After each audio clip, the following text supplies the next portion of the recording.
Nobody has gone back-to-back in 17 years. But on paper, this UConn team is actually better than last year's. Tristan Newton has taken a more ball-dominant role. Donovan Clingan takes over for Adama Sanogo. And Rutgers transfer Cam Spencer has done a great job taking over for Coleman Hawkins, shooting 45% from three. Thanks to this shot from Stefan Swenson, Stetson will be in March Madness for the first time in program history. But don't forget about Jalen Blackman, who scored 43 in that game. The Hatters are going to fire away from the outside, but they don't play a lick of defense. That's 2 teams down, 68 teams more to go. We're talking about every single team in the NCAA tournament. If you guys enjoy the video, hit the like button, subscribe to the channel if you want more March Madness content, and let's get into the rest of the teams. Despite returning all of their starters, FAU was one of the last few teams to grab an NCAA tournament bid. And it's going to be really hard to flip the switch back to last year's Final Four squad. But with Janelle Davis and Elijah Martin, it's certainly not out of the question. Fifth-year senior Boo Buie has led Northwestern to yet another impressive season, knocking off Zach Edey and Purdue in back-to-back years. With the addition of Princeton transfer Ryan Langborg, they're one of the best three-point shooting teams in the country. San Diego State's three-point defense, which carried them to the national championship game, is still elite. Jane Ledee went from playing less than 20 minutes per game last season to being the best player in the Mountain West this season, averaging 20 points per game. UAB was one of many bid stealers this year, winning the AAC. They're an aggressive offensive team that attacks the rim, gets to the free throw line, and grabs a ton of offensive boards. Yaxel Lendeborg is averaging over 10 rebounds per game. On paper, the Auburn Tigers have one of the best defenses in college basketball. With the length of Broom, Williams, and Mazzara, they have the #1 two-point defense. But they are just 3-6 against NCAA tournament teams, so there's still a lot left to prove. Yale will be another difficult out from the Ivy League. Matt Nolan and August Mahoney have been important contributors for years now. Danny Wolf is an emerging 7-footer that can do it all, but an efficient three-point shooting team shouldn't have a problem. BYU takes more threes than any other team in the NCAA tournament. When Noah Waterman and Trevin Nell are making them, they have the recipe to take down a top seed. But they're shooting just 32% from three since conference play opened. Duquesne came from completely off the radar to win the A-10. They've got a top 30 defense, but efficient scoring is a real issue. The Dukes are flush with seniors, which is a definite plus for tournament play. The Fighting Illini are one of the most overlooked contenders in the nation. Terrence Shannon is averaging over 21 points per game, and the 6'10" Coleman Hawkins is knocking down 40% of his threes. But when asked to beat the country's elite, they've fallen short time and again. You'll remember Riley Minix's name once Morehead State takes the NCAA tournament floor. The NAIA transfer is averaging over 20 points per game for the Eagles. But they did lose by 30 to Purdue and Alabama to start the season. Picked to finish 10th in the Pac-12, Washington State is the only team to beat Arizona twice and is dancing. After being diagnosed with Hodgkin's lymphoma last year, freshman guard Miles Rice is leading the team in scoring. If there was ever a Power Conference Cinderella, this would be it. After another Missouri Valley title, the Drake Bulldogs are back again. They put Final Four Miami on the brink in round 1 last year, and Tucker DeVries and Darnell Brody are back. If you don't have the physicality to score in the paint, their offense may run you off the floor. If it wasn't for conference realignment, Iowa State would be the best team in the Big 12. Their suffocating defense forces opponents into very low quality shots. Look for UNLV transfer Keshawn Gilbert to have his one shining moment. South Dakota State won 8 straight games en route to a Summit League title and NCAA tournament berth. Despite losing Baylor Shireman to the portal 2 years ago, they're still one of the most efficient offenses outside the Power 5, thanks to homegrown talent in Zeke Mayo and Luke Appel. New conference, same dominant Houston Cougars. Defense is never a problem for Kelvin Sampson's team. The offense has been aided by the addition of Baylor transfer LJ Cryer, but there is still something left to be desired in the offensive play of Jamal Shed and Emmanuel Sharp.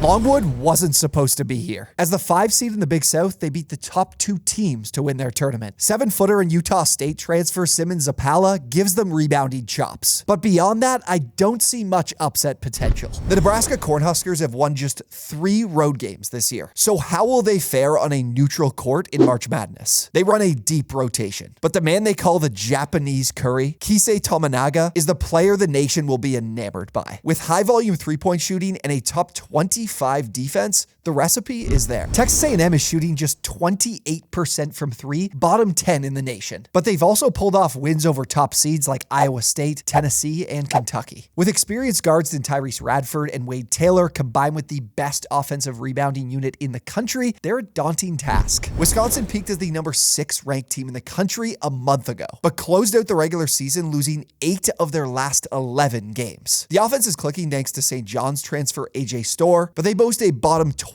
three-point defense. James Madison won the Sun Belt to punch their ticket, but their resume might have earned them an at-large bid. Thanks to a 31-3 record, the best in college basketball, and a win at Michigan State. Terrence Edwards scored 24 points that game and is averaging over 17 this season. Duke brought back a lot of the same key contributors from last season in Kyle Filipowski, Jeremy Roach, and Mark Mitchell. They have one of the most efficient offenses in the country, but the question is again, can they handle the physicality of postseason basketball? Vermont has been bounced from the first round of the NCAA tournament in 4 of the last 5 years. They play at a slow pace and take a lot of threes. Led by TJ Long and Aaron Deloney, they are an undersized group, but this is the best defense they've brought to the dance. Texas Tech isn't a team anyone should expect to make a tournament run. Pop Isaacs, who's shooting 36% from the field, is taking 25% of their shots. But being battle-tested in the Big 12, bringing your average game isn't going to beat them. The bid stealers of the ACC, NC State could steal the hearts of the nation as well. With near 300-pound big man DJ Burns and local star DJ Horn shooting 41% from three. They had to beat Blue Bloods in Duke, Virginia, and UNC just to get here. Describing what the Kentucky Wildcats are capable of in 50 words is impossible. Lottery picks in Shepard and Dillingham, veterans in Reeves and Mitchell. This is a national champion offense, but they need to do a better job competing on defense and the glass. The Horizon League winner Oakland is well tested, having played quality programs like Ohio State, Illinois, Xavier, Michigan State, Drake, and Dayton. But unfortunately, they're 1-5 in those games. The offense goes through Trey Townsend with reliable three-point shooters to kick out to. The Florida Gators are the most overlooked team coming out of the SEC. They play at the fast pace Alabama does, are one of the best offensive rebounding teams in the nation, and are still a top 100 defense. Iona transfer Walter Clayton leads the way, averaging 17 points per game. Boise State has 9 NCAA tournament appearances, but they haven't made it to the first weekend since 1976. Fifth-year senior Max Rice would love to finally get over the hump. But if the Broncos see a lengthy, physical team that can score at the rim, they're cooked. Colorado reminds me a lot of last year's Miami team, with talented players like KJ Simpson, Tristan Da Silva, and Cody Williams. With an efficient offense and Eddie Lampkin protecting the glass, there's something there. Marquette's dynamic trio of Tyler Kolek,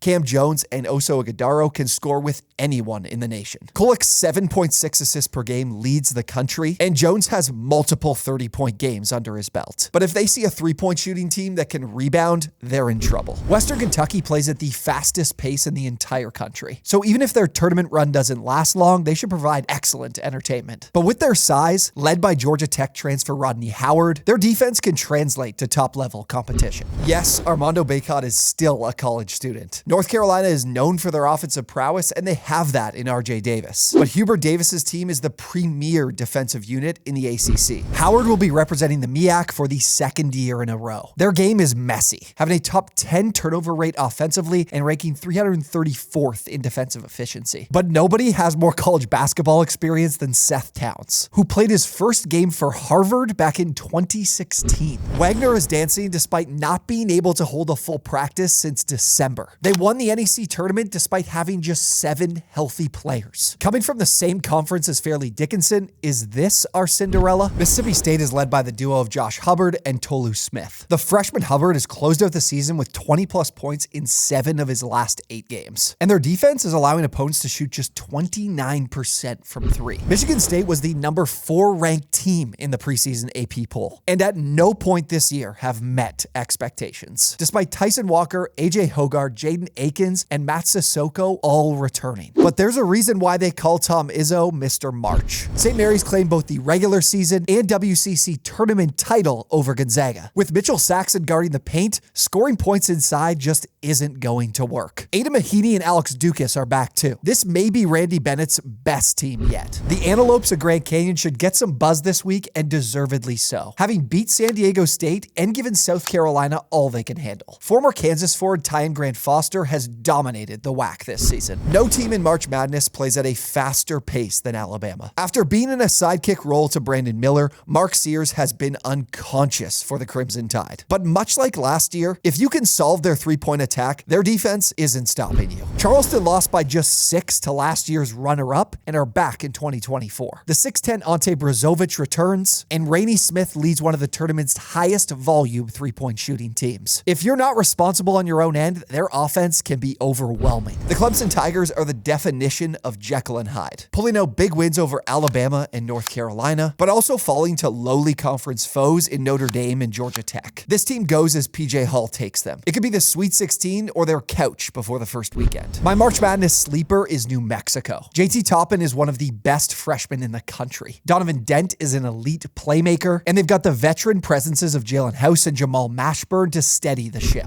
Death Taxes and Scott Drew coaching a dominant Baylor offense. Jalen Bridges was the only returning starter for the Bears, but Toledo transfer Ray J. Dennis has been one of the best distributors in the country for them. And we haven't even talked about future lottery pick Jacoby Walter. Colgate is headed to the dance for the 5th straight year, and they've still got one of the best names in college basketball, Keegan Records. This team is a lot more responsible in their own end than the teams that never made the first weekend. Dayton has been the class of the A-10 this year. They'll slow down whoever they play and shoot 41% on high three-point volume. Deron Holmes and co have the blueprint for serious upset potential. There's few teams as hot in college basketball right now as the Nevada Wolfpack, equipped with do-it-all point guard Kenan Blackshear and sharpshooter Jared Lucas. This is a veteran-laden group that won 10 of their final 11 regular season games. Are the Arizona Wildcats a better team than the one that lost to Princeton in the round of 64? Honestly, probably not. But they're hoping replacing Kirk Kriisa and Courtney Ramey with Caleb Love and Keyshawn Johnson will change something. Long Beach State fired head coach Dan Monson, but asked him to finish out the season in the Big West tournament. He won it, and now they're in the NCAA tournament for the first time in 12 years. Only in college basketball. No longer Zach Edey's production make or break for the Purdue Boilermakers. Braden Smith has a second year under his belt, and the addition of transfer Lance Jones has Purdue as the second best three-point shooting team in the country. Montana State lost everyone to either graduation or the portal, but they're back in March Madness for the 3rd straight year. And you do not want to get into a three-point contest with the Bobcats, because Robert Ford and Tyler Patterson will shoot you out of the building. The SWAC hasn't won a first-round game of the NCAA tournament in decades, but Grambling State will be representing the conference for the first time. Tremichael Moten was the conference's player of the year as a do-it-all point guard for the Tigers. Utah State lost every single starter from the team that was bounced in the first round last year, but Danny Sprinkle's team got better in 2024, winning the Mountain West regular season title. Of the litany of transfers, Great Osabor is the straw that stirs the drink. TCU has been bounced in the second round of March Madness in back-to-back seasons, and it's hard to see Jamie Dixon's team doing much more this year. But unlike last year, the development of Emmanuel Miller and the addition of Trevian Tennyson has made this offense more balanced. Gonzaga was not ready for life after Drew Timme. They brought in Creighton transfer Ryan Nembhard, but still lack perimeter scoring. With one of the thinnest benches in the tournament, their run of 8 straight Sweet 16s may end. Will Wade is back in March Madness with McNeese State. His team went 18-0 at home this year, led by TCU transfer Shahada Wells. They are relentless defensively, ranking 5th in the country in turnovers forced. If you want a team to completely write off from national championship contention, it's Kansas. They're running just a 7-man rotation and have 0 perimeter scoring. They've got the flashy names in Hunter Dickinson and Kevin McCullough, but they're an atrocious 3-7 away from Allen Fieldhouse. Samford's run-and-gun offense makes them live against any team in the tournament. They boast the 8th most efficient shooting offense in college basketball, while also running a deep rotation to stay fresh. 4 players average double figures. South Carolina is college basketball's version of Tony Ferguson. They just won't go down, pulling out wins over Kentucky, Tennessee, Florida, and Mississippi State. They win games ugly, taking a lot of threes, but making less than 34% of them. Their luck is bound to run out. Oregon beat Arizona and Colorado, 2 teams they were 0-4 against in the regular season in order to get to the NCAA tournament. 7-footer Nafali Dante dominates in the post and is playing his best basketball of the season. Defense isn't really their strong suit though, so this offense needs to stay hot. Creighton deploys the Big East defensive and should have been offensive players of the year in Ryan Kalkbrenner and Baylor Shireman. Their best blew out UConn by nearly 20 points, but they're playing their bench at a bottom 10 rate in the country, so winning 6 straight games in March could be a problem. Enrique Freeman is going to stuff the stat sheet for the Akron Zips. He's posted 20+ plus rebounds in multiple games this season. If you're too reliant on the three ball, the MAC champions could put a scare into you. They're the 12th best three-point defense in college basketball. Former Oral Roberts star Max Abmas is a Texas Longhorn. Both he and senior Dylan Dessou are averaging over 16 points per game. But if a team can take one or both of these guys away, UT lost a lot of depth from last year's Elite Eight run. If you've watched Virginia play this year, you can't be happy seeing them take a spot in the dance. They're extremely slow-paced and one of the worst offenses in the tournament,